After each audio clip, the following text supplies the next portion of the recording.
Hi everyone! I suppose technically this is my first video. I did used to have some videos on here, but it had been such a long gap and I thought I'm never going to get a chance to do any more, so I deleted them all, which is fine because they weren't particularly exciting anyway.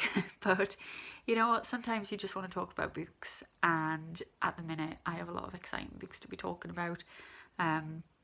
I currently have a pile of, I think, 19 books out of the library, 5 of which I've read already, a couple of which I'm almost finished, which is very lucky because I have 6 books waiting for me at the library, which I'll be getting on Friday. And I've been selling some stuff on eBay lately and spending my well-earned cash on a lot of second-hand books as well. Books that have been on my to-read list for months, if not years, and aren't available in any of the local libraries. So I'm really excited for them to arrive and to get my hands on them. So with all that to talk about, how could I not make a video? So this is just going to be a quick roundup of the 5 books I've read this week and the 2 that I'm almost done with, as, like I say, they'll have to be back at the library in a couple of days. And I will start with The Reservoir Tapes by John McGregor. The Reservoir Tapes is a sequel of sorts, kind of a prequel really, of Reservoir 13, which was John McGregor's Man Booker long-listed book of last year. I think it was last year's long list. It all kind of blends into one, I think. But yeah, Reservoir 13 was one of my favourite books on last year's long list, and I was really excited to find out that this book existed. If you don't know, Reservoir 13 followed the lives of a number of residents in a village in what I think was the Peak District, which is in like the Midlands in England, and it followed them after a 13-year-old girl gets lost on the moors, and just kind of how their lives carried on even with this potential tragedy. Like I say, she's gone missing. Nobody knows where she is or what happened to her. How their lives continue and how their lives connect. And this book follows the same kind of pattern, whereas Reservoir 13 follows a lot of characters on a yearly basis. After Becky's gone missing, this follows individual characters. It's almost a bunch of short stories about some of the characters that we met in Reservoir 13, some that were maybe mentioned in passing. Some, I think there might be a couple in there who weren't even mentioned in Reservoir 13, which is quite something because there are a lot of characters in that book. But yeah, this tells stories of things that happened before Becky went missing.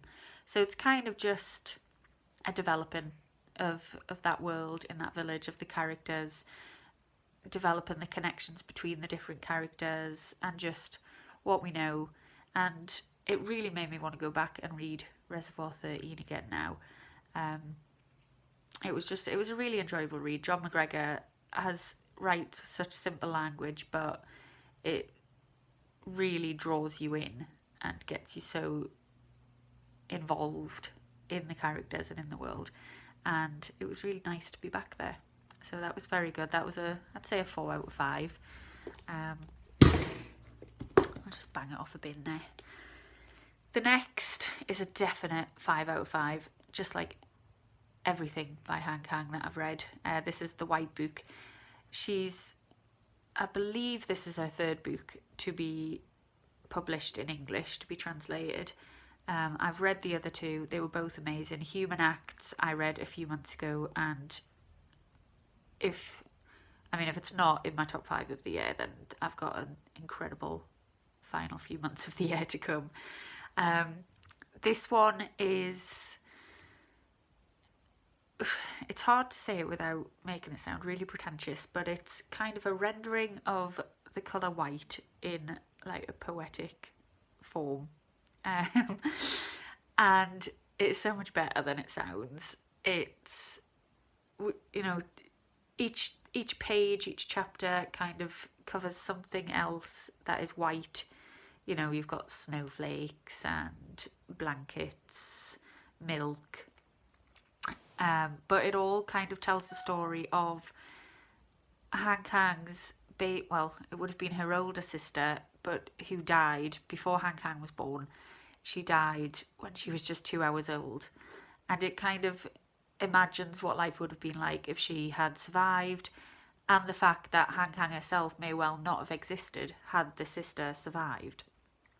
And it's a really beautiful book. It's so nicely put together as well. You know, it is very white and very beautiful.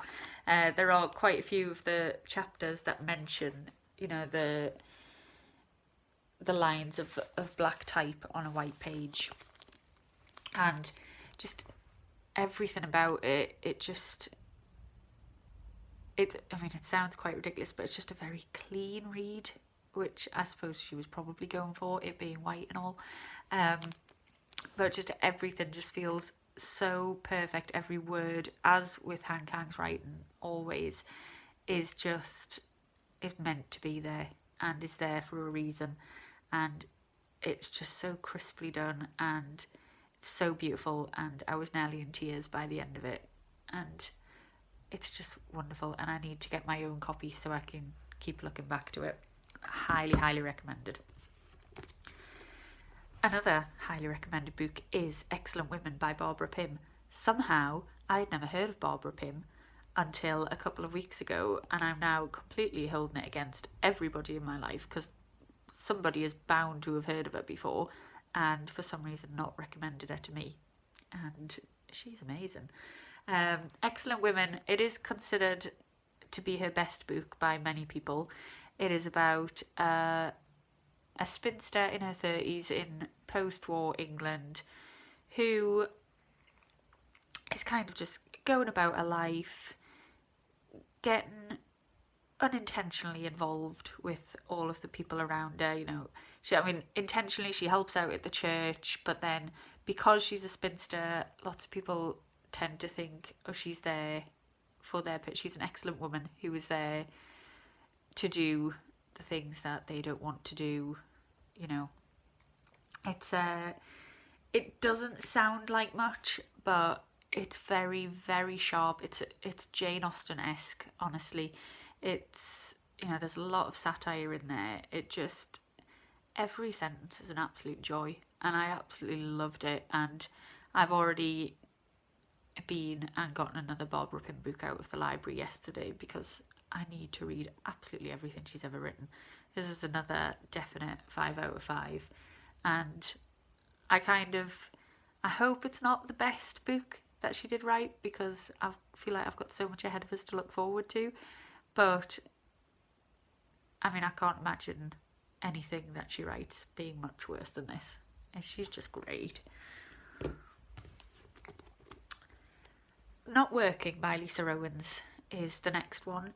This was not as much of a success as the last couple of books I've talked about, but I've read quite a few bad reviews of this, and I enjoyed it. It was a very simple, very quick read.